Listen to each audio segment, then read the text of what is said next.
when you do something that's that difficult and that challenging, it requires a lot of downtime. I know, it's not your favorite subject, but we gotta talk about overtraining. It's extremely important to have a heightened awareness and a constant attention to your stress-rest balance so that you don't make these all too common mistakes and plunge into the spirals of overreaching, overtraining, and full-blown burnout.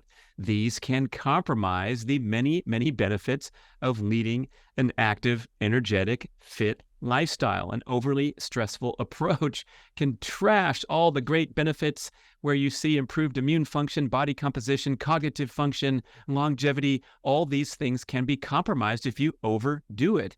Now, the path to overtraining is delicate and nuanced, and it can even be true that you feel great, energetic, are performing well, getting faster and getting fitter, but have nevertheless entered a temporary state of what's called overreaching.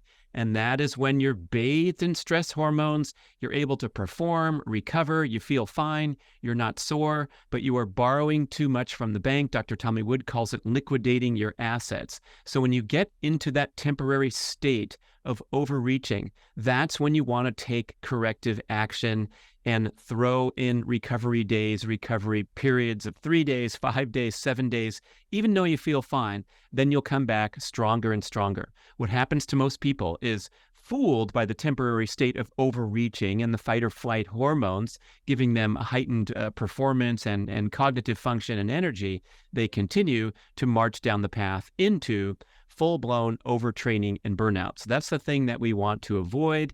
It's essential to cultivate an intuitive approach to training rather than a robotic, overly scheduled approach.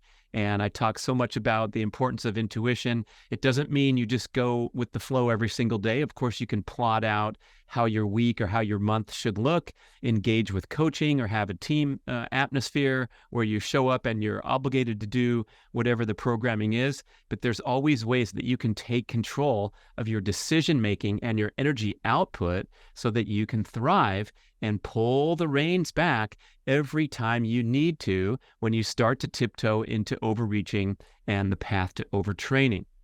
So again, overreaching is that precursor to overtraining.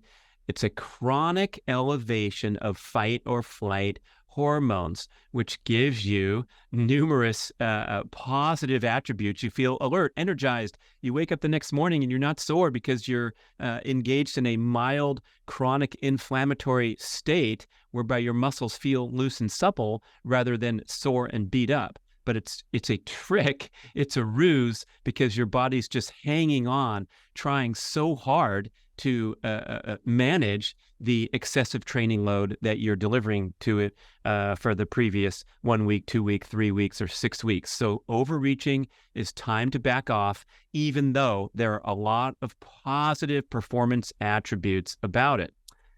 Here's another thing about the majority of mainstream fitness programming. These are the most popular group exercises, training modalities, things like CrossFit, things like group marathon training programs, most programming from most personal trainers, most programming at the health club where they have boot camp and group exercise and group cycling.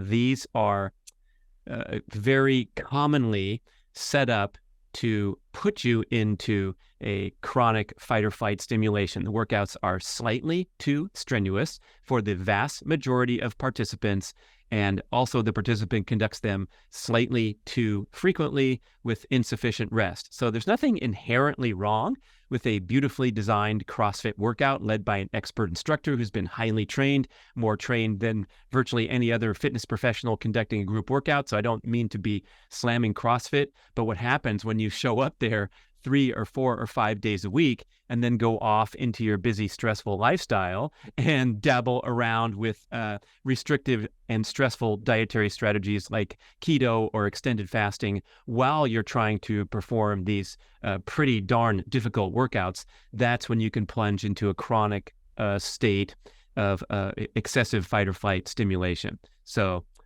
watch out when you are indulging in this group type of exercise that's set up for you to really get a great workout and a lot of times cover a lot of different fitness aspects or attributes. I call these blended workouts, where you're getting a cardiovascular aerobic stimulation because the workout lasts for an hour. You're getting a strength training effect, a resistance training effect, because at boot camp you're lifting little dumbbells and then doing body weight resistance exercises, and you're getting a high intensity training stimulation because the 8th, 9th, and 10th, and 11th, and 12th reps are starting to get your heart rate way up into anaerobic, where you're just really pushing to the limit to get through the set, and doing that numerous times throughout the workout.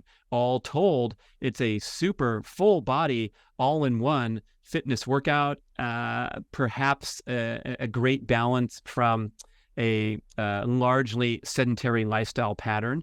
But when you do something that's that difficult and that challenging, it requires a lot of downtime, a lot of recovery type workouts, such as walking or yoga or things that are restorative.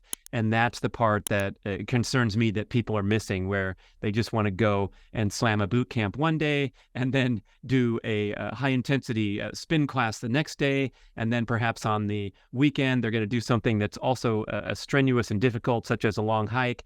And everything stacks up to be too much stress and not enough rest. So that is the intro to the concept of overreaching and overtraining, and plenty more content coming to get us straight and focused and keeping that stress-rest balance.